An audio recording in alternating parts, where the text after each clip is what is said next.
안녕하십니까. 계속해서 대구에서 전해드리겠습니다.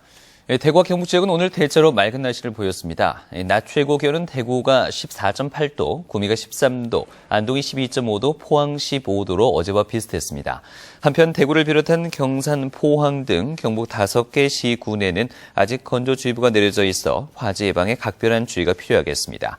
내일도 대체로 맑고 일교차가 크겠습니다. 내일 아침 최저 기온은 대구 3도 등 영하 6도에서 영상 4도로 초겨울 추위를 보이겠고 낮 최고 기온은 대구 16도 등 13도에서 16도까지 오르겠습니다. 학교에서 근무하는 비정규직들이 정규직과의 차별을 줄여달라며 내일과 모레 파업에 돌입합니다. 일부 학교는 수업과 급식 운영에 차질이 불가피할 것으로 보입니다. 윤영균 기자가 보도합니다. 대구시 수성구의 한 초등학교 급식실.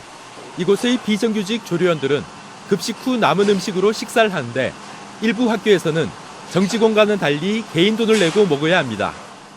위층에서 지침이 내려와서 애들 급식 다 하고 난 뒤에 밥을 먹으라는 거죠. 그거는 일반으로 따지자면 잔반 처리 같은 경우인데 저희들도 당당하게 급식비를 받아가지고 당당하게 우리도 급식비 내면서 그 밥을 먹고 싶습니다. 상당수 학교 비정규직들은 지난 8월에 이어 내년 1월에도 월급을 한 푼도 받지 못합니다. 방학 때는 월급을 지급하지 않기 때문입니다. 대부분들은 카드빚이 쌓이고 그래가지고 학교가 다시 돌아오면 그때 며칠에 걸쳐서 그걸 어렵게 갚아야 되고 이런 악순환이 반복이 되니까. 파업에 나서는 학교 비정규직 연대회의에서는 근로조건을 정규직과 차별해서는 안 된다는 비정규직 보호법에 따라 정액 급식비와 명절 휴가비, 방학 중 임금 지급, 장기근무 가상금 상한제 폐지 등을 요구하고 있습니다. 또한 무분별한 인력 구조조정과 직종 통합을 중단할 것을 촉구하고 있지만 대구시나 경상북도 교육청과 접점을 찾지 못하고 있습니다. 노조를 전면 수용하면 한 350억 정도가 추가로 더 소요되기 때문에 현재 저희들 교육청 예산 사정으로서는 그걸 수용하기 어려워가지고 그 부분이 지금 협상이 잘 안 된 그런 상황이 되겠습니다. 하지만 비정규직 노조는 경기와 광주, 대전 등 대구 경북과 상황이 비슷한 곳에서는 의견이 꽤 적건돼 파업이 유보됐다며 교육청이 적극적인 합의에 나설 것을 요구하고 있습니다. 20년 급식하는 동안 허리가 돌아갔고 손가락이 다 휘었습니다. 그런 노동자들이 밥 한 끼 먹여달라고 얘기합니다. 국회에서 통과된 예산, 국회 하라고 한 대로 그대로 집행해달라고 그렇게 얘기합니다. 그걸 외치는 것이 잘못됐다고는 저희는 생각하지 않습니다. 이번 파업으로 내일과 모레 이틀 동안 대구의 27곳, 경북에는 79곳의 학교 급식이 중단될 것으로 예상됩니다. 특히 경북 일부 학교의 경우 급식의 차질을 빚으면서 오후 수업이 힘들어 12곳에서 단축 수업을, 15곳에서는 체험학습을 하기로 했습니다. MBC 뉴스 윤영균입니다. 대구 사회복지공동모금회는 오늘 대구 동성로 광장에서 사랑의 온도탑 제막식을 시작으로 작은 기부 사랑의 시작입니다를 슬로건으로 한 희망 2015 나눔 캠페인을 시작했습니다.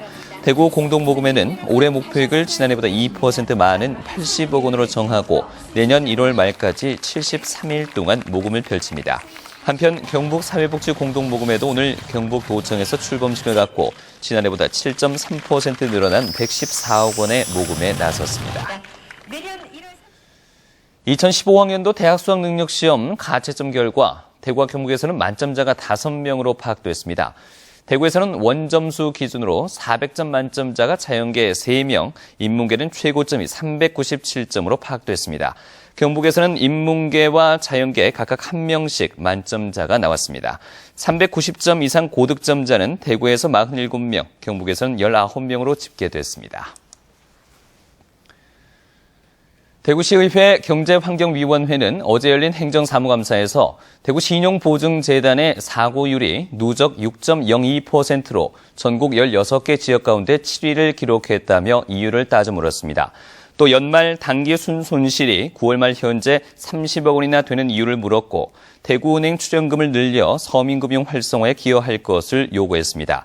대구신용보증재단은 지난 금융위기 당시 많은 대출로 부도가 속출해 사고가 높았지만 지난해는 2%대로 전국 평균보다 낮았다고 밝혔습니다. 대구 디지털산업진흥원을 상대로 한 행정사무감사에서 김원구 의원은 기술개발 사업 지원이 매년 반복됐지만 10년 넘는 기간 서민들이 체감할 수 있는 성과가 없었다고 지적했습니다. 또 8개 사업에 56억여 원이 들어갔지만 매출은 113억 원에 불과하며 기업 이익으로 환산했을 때는 8억 원밖에 되지 않고 기술 이전 수수료는 2건에 3,500만 원에 불과하다고 비판했습니다. 대구 경북 첨단의료산업진흥재단이 핵심 연구시설의 첨단 장비 구축 현황을 소개하고 R&D 연구 과제와 추진 계획을 공개하는 메디밸리 오픈데이 행사를 열었습니다.